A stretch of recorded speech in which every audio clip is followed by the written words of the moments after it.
did you think you did tonight? Well, I was pleased. You know, I went into this knowing that only 40% of Republicans even know who I am.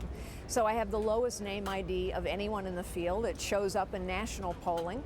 And so this was a chance for people who had never seen me before to see me. You say that you have the lowest name ID. Well, I'll tell you that must be changing tonight, because I'm told that Google Trends says that your name is the top search name in more states of any of the GOP candidates in that debate. So that's changing. That's for one thing.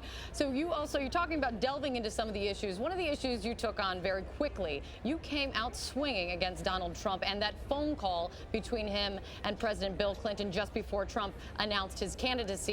What were you getting at there?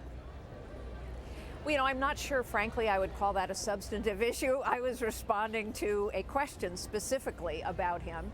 I think the substantive issues we talked about were Iran and ISIS and the economy and the fact that we've woven people's lives in webs of dependence. But I was asked a question. I am curious about why he got a phone call from Bill Clinton. I presume it's because they've been family friends. That's what they've both said. Now, after the debate, you took on Jeb Bush as well over his comments on funding for women's health. What is your problem with what Jeb Bush said?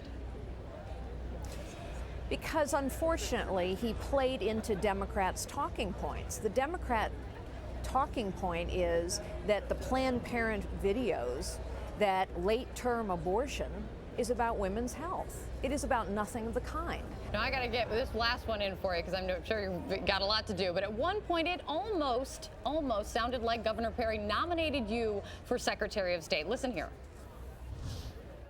I would a whole lot rather had Carly Fiorina over there doing our negotiation than John Kerry. Maybe we would have gotten a deal where we didn't give everything away.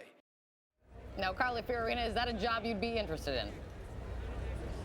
Well, you know what? Maybe I would nominate Rick Perry as Secretary of Commerce, because he and I did a lot of business together, and he did a good job in attracting businesses to the state of Texas, which is where we first met when I was the CEO of Hewlett-Packard.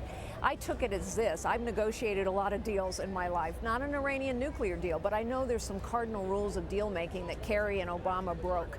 So rule number one, know what your goals are and be prepared to walk away if you don't get them. President Obama laid out a set of goals that he said were important, imperative for the American people. He caved on every one. Rule number two, walk away from the table, because if you don't sometimes, then no one believes you ever will. And John Kerry, Barack Obama never walked away from the table, which is why we got such a terrible deal.